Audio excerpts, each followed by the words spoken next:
Miss হবে না আপনার পছন্দের টিভি শো। দেখুন জি5 অ্যাপে একদম ফ্রি। রাই, আমি জানি যে সূর্যতার আশাটা তোমার পক্ষে খুব অকওয়ার্ড হয়ে যাবে, কিন্তু এমনভাবে চলে এলো আমরা কেউ কিছু করতে পারলাম না। ও এমনভাবে চলে এলো কেন বলছো শর্মি? তোমার কুর্তিতেই তো গিয়ে ওই বাড়িতে সবাইকে ইনভাইট করে এসেছিল। হ্যাঁ, কিন্তু সেটা ছেলের বাড়ির তরফ থেকে আসার জন্য, তোমার বাড়িতে আসা নিয়ে কোনো কথা হয়নি।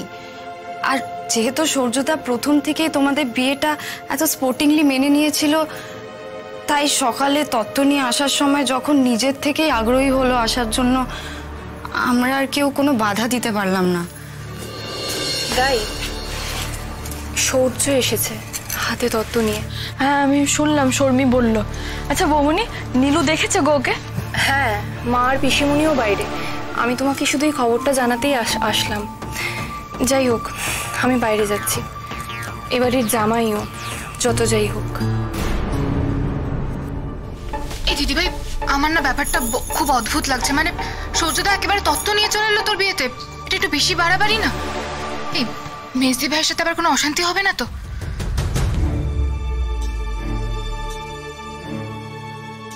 রাই, আমি তোমাকে জোর করব না। তোমার যদি ইচ্ছে না করে তুমি ঘরে চলে যাও। আমি চাই না আজকে শুভ দিনে তোমার কোনো রকম অস্বস্তি হোক। না না, আমার অস্বস্তি কেন হবে শর্মি? আমার বরং ভালোই লাগছে সূর্য এসেছে শুনে। কিন্তু আমার মনে হয় ও নীলুর সঙ্গে দেখা করতে এসেছে। ও তো আমাকে বলেই ছিল যে ওর আর নীলুর সম্পর্কটা নিয়েও আবার ভাববে। এটা বোধহয় তারই সূচনা। তোমরা চিন্তা করো না, নীলুকে সংসারে একটু থিতু হতে দেখলে আমিও শান্তি মনে বিয়েটা করতে পারি।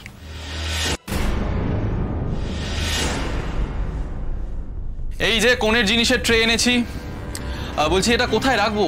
আরে শর্মি বল না কোথায় রাখবো। এইখানটা রেখে দিই। সূর্যদা আমাকে দাও, আমি রেখে দিচ্ছি। শর্মি, তোমরা একটু চলো না আমার সাথে ও ঘরে। মন্দার, তুমি বলছিলে না খিদে পেয়েছে? ও ঘরে কিন্তু সবার খাবার একসাথে সার্ভ করে দেওয়া হয়েছে। কচুরি আর আলুর দম, সব ঠান্ডা হয়ে যাবে। আচ্ছা, আমি কি তোমার খাবারটা এখানে এনে দেবো? না না বৌদি, চলো ওখানেই যাই। ডান হাতের কাজটা এবার সেরে ফেলা যাক। কচুরি? বাহ বৌনি, তার মানে তুমি কচুরির বিষয়টা আমার কথা ভেবেই রেখেছো নিশ্চয়ই। আমি কিন্তু এটা মিস করছি না। সবার জন্যই আছে। বাহ, দ্যাটস গ্রেট। তাহলে দেরি কিসের মন্দার, চলো ঝাঁপিয়ে পড়ি। দেখেছো বৌদি, সব পেটুক এক জায়গায় এসে হাজির হয়েছে। আমি না আগে ওই বসার জায়গায় গিয়ে একটু রেস্ট নেব, গরমে হাঁপিয়ে গেছি। আরে বাবা দাঁড়া দাঁড়া, বসবি, নিশ্চয়ই বসবি। তার আগে কোণের সাথে একটু কথা বলে নি। শর্মি, কন্যা, মন্দার, তোমরা আমার সাথে এসো।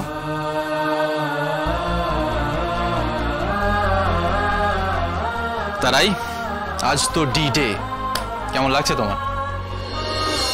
তুমি জানো ওখানে অনিদা তোমার কথা ভেবে এত তাড়াতাড়ি গায়ে হলুদের পর্বটা সেরেছে যে আমি ওখানে গিয়ে পুরো অনুষ্ঠানটাই মিস করে গেছি। রাই কথাটা সেকেলে শোনালেও আমি কিন্তু বলতে বাধ্য হচ্ছি, তুমি ভাগ্য করে একটা হাজবেন্ড পাচ্ছ। থ্যাংক ইউ সূর্য। সূর্য, তুমি যে এসেছো, নীলু তোমাকে দেখেছে? আমি নীলুকে ডেকে নিয়ে আসছি। কাউকে কোথাও থেকে ডেকে আনতে হবে না রাই। আমি এখানে কোনো সম্পর্ক রিনিউ করতে আসিনি। আমি এখানে এসেছি শুধুমাত্র তত্ত্ববাহক হয়ে। এবাড়ির আর কারোর প্রতি আমার কোনো ইন্টারেস্ট নেই রাই। সম্পর্ক কি চাইলেই অগ্রাহ্য করা যায় সূর্য?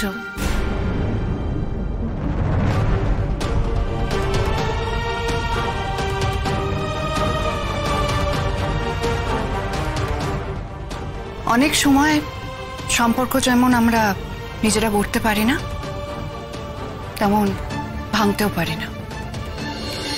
নাও, তোমার জন্য মিষ্টি এনেছি, মিষ্টি খাও। মিষ্টি আমার চলে না। মিষ্টি কথা আর মিষ্টি খাবার দুটোই আমি কনজিউম করা বন্ধ করে দিয়েছি আজকাল। এতে শরীর আর মন দুটোই ভালো থাকে। সূর্য, আমার মনে হয় তোমাদের দুজনের একটু কথা বলা দরকার। আমরা ও ঘরে যাই। কেন? না মানে এখানে কে এমন আছে আর কি এমন বিষয় আছে যেটা নিয়ে আলাদা করে কথা বলতে হবে? সত্যি মিথ্যে সমস্তটাই তো দিনের আলোর মতো পরিষ্কার। এনিওয়ে, স্রোত, মন্দাররা কোথায় বসেছে?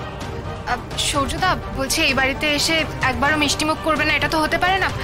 একটা অন্তত খাও, মেজদি ভাই নিজের হাতে সাজিয়ে এনেছে। রায়ের অনারে একটা নিচ্ছি। আমি চাই না রায়ের কোনো রকমের অকল্যাণ।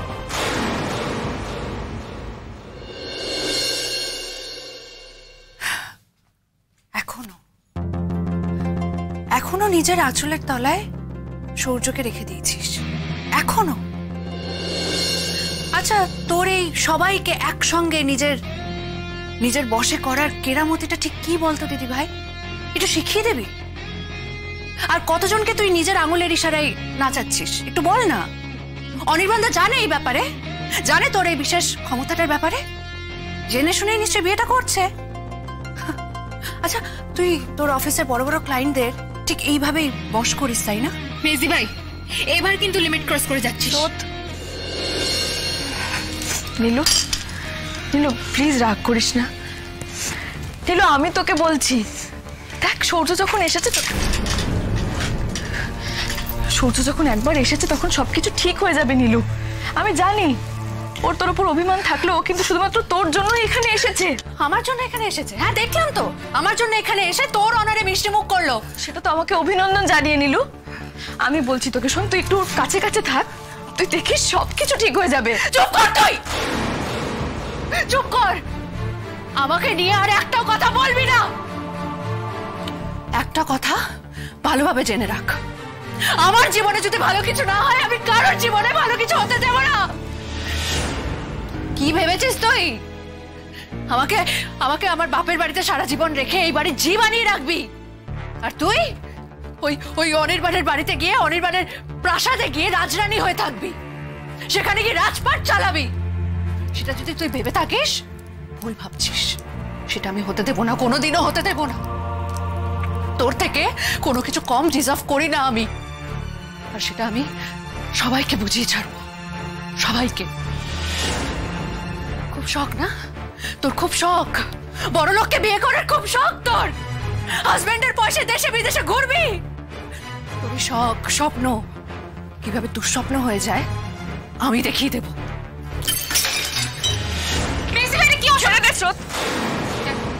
ও আজকের দিনও তোকে যা খুশি তাই বলতে পারে না? ও সূর্যদাকে ঠকালো আর ও এক্সপেক্ট করছে এক কথায় সূর্যদা ওকে মেনে নেবে, আর সেটা না হলে তোর উপর রাগারাগি করবে। দিদি ভাই, ও যে কি অসম্ভব টক্সিক তুই বুঝতে পারছিস না? পরিস্থিতি না বুঝে কাউকে এরকম বিষাক্ত দাগিয়ে দিস না স্রোত। তুই দেখতে পেলি এইমাত্র সূর্য কিভাবে ওকে ইগনোর করলো, অপমান করলো। তারপর নীলু রাগ হওয়াটাই স্বাভাবিক নয় কি? দিদি ভাই, ওর সাহস থাকলে সৌজদার কাছে গিয়ে কৈফিয়ত চাক, তোর উপর কেন রাগারাগি করবে? এটা ঠিক নয় দিদি ভাই, অনিদাও এটা মেনে নেবে না। অনির্বাণ কিভাবে রিয়াক্ট করবে সেটা সম্পূর্ণ ওর ব্যাপার, কিন্তু আমি রাগ করতে পারছি না নীলুর উপর। সত্যি তো সূর্য ওকে ইগনোর করছে, রীতিমতো অপমান করছে ওকে। আমাকে সূর্যের সঙ্গে কথা বলতে হবে। দেখ স্রোত, এটা ঠিক যে ও একটা অন্যায় করেছে, কিন্তু অন্যায় যেমন করেছে তেমন এতদিন এই বাড়িতে থেকে অনুশোচনা করে তার প্রায়শ্চিত্ত তো করেছে। এটা তো সূর্যকে বুঝতে হবে। জি5 ডাউনলোড করুন আর সব এপিসোড দেখুন একদম ফ্রি।